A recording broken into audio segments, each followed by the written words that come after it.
महाराज दशरथ जी जब अश्वपति के घर मेहमान हुए, वाल्मीकि जी क्या कहते हैं, अश्वपति के घर अतिथि हुए महाराजा दशरथ जी, धर्म धुरंधर गुणनिधि ज्ञानी। कुछ दिन ठहरे, महाराज दशरथ जी की 2 रानियां, बड़ी रानी तो कौशल्या, पुत्र नहीं है। सुमित्रा जी दूसरी रानी है, एक बेटी को जन्म दिया था जिसका नाम शांता है, एक लड़की है, वो सुमित्रा की पुत्री है, पुत्र नहीं है। चिंतित तो थे। किसी कारण वो अश्वपति के घर कैकई देश जाते हैं और वहाँ कैकई युवान है, और ये अश्वपति की बेटी कैकई देश की कन्या दशरथ जी की देखभाल करती है, उसके भोजन की व्यवस्था एकदम हृदय के भाव से। और इस युवान युवती के प्रति महाराज दशरथ जी का वो हुआ है, और महाराज ने अश्वपति से मांग की, मुझे पुत्र नहीं है, ये कन्या मुझे दे दो, मेरा राज्य कौन संभालेगा। और उस समय ये स्वाभाविक था, ऐसी बातें, इसमें कोई वो नहीं थी। और अश्वपति कहता है कि मैं मेरी बेटी आपको दूं, जरूर दूं, लेकिन एक शर्त कि कौशल्या से पुत्र नहीं हुआ, सुमित्रा से पुत्री हुई, पुत्र नहीं हुआ, लेकिन मेरी बेटी से ब्याह के बाद यदि मेरी बेटी से पुत्र प्राप्त हो तो अयोध्या की राजगादी मेरे बेटे को मिलनी चाहिए, ये शर्त लगा। और महाराज को लगा कि इतनी उम्र तक कौशल्या जी ने पुत्र नहीं जना, न सुमित्रा ने बेटे को जन्म दे, पुत्र नहीं, शायद इससे ही पुत्र हो तो उसको राज मिले, अब और रानियों से तो नहीं होगा, इसीलिए उसने हाँ कह दी। लेकिन कई ये सब भूल गई है, बहुत पवित्र आत्मा है कई, ये सब भूल गए। ये तो नहीं, खरे समय पर लोग फाइल नहीं खोलते, ये सब मंथरा ने फाइल खोली है,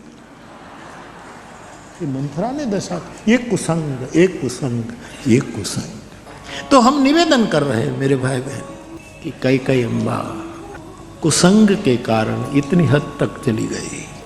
वाल्मीकि के आधार पर भी रामो भवतु तापसः, ये किसने बुलवाया वाल्मीकि में, रामो भवतु तापस। और तुलसीदास जी सीधा ले आते हैं, तापस बेश विशेष उदासी 14 बरिस राम बनवा। कई ने तो ये कहा मंथरा को कि भरत को राज देने की तू बात करती है तो चलो दे दे, लेकिन मेरे राम को वनवास क्यों। और अब ये कैसे सब घटना घटे, एक रात बाकी है, कैसे एक रात में, आखिर रात में बाजी पलटती है ना? दुनिया में भी देखो, जहां जहां चुनाव होता है आखिरी रात में बाजी पलट जाती है, आखिरी रात महत्व की होती है, उसमें पूरा पासा बदल जाता है। और अयोध्या में भी ऐसी ही घटना, एक रात में बदल गई बात।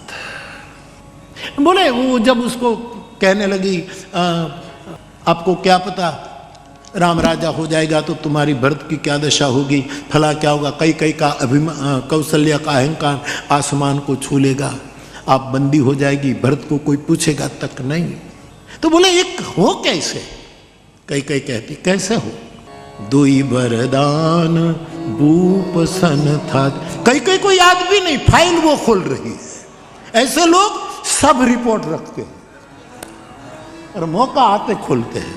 तुम्हारे दो वरदान राजा के पास, कितनी महान महिला है हमारी माँ कई, जो चिकित्सक भी है। राजा को जब देवासुर संग्राम में जब बाण लगते थे तो उसकी दवाइयां कई करती थी। रथ स्वयं सारथी बनकर कई चलाती थी खरे समय पर, और किस दिशा में शस्त्र प्रहार करना वो निर्देश कई माँ करती थी। इतना ही नहीं, रथ का पहिया निकलने की तैयारी हो तब सम्रांगण में रहे रथ की सुरक्षा भी तो कई करती थी। ये सलाहकार भी थी, संरक्षक थी, ये चिकित्सक थी, कई क्या नहीं थी। उसके मन में तो विचार भी नहीं कि 2 वरदान मेरे बाकी, लेकिन उसने खोली फाइल, तुम्हारे 2 वरदान बाकी, आज मांग लो और सीने को शांत करो, ऐसा कहकर और फिर कहते हैं कह से कोप गृह जाओ। इसका मतलब है कोप गृह की बात है, वहाँ जाकर मलिन वस्त्र, ये कपड़े, ये करके आप बैठ जाओ। कई माँ जैसी एक पवित्र महिला, उसको पूरा का पूरा बदल देता है कुसंग। कहू न कुसंगति पाई न साई, रही न नीच मते चतुराई। कुसंग से किसका पतन नहीं हुआ। पूजा पाठ करो न करो तो चिंता नहीं, कथा सुनो न सुनो तो कोई चिंता नहीं, ध्यान करो न करो तो कोई चिंता नहीं, लेकिन कुसंग न करे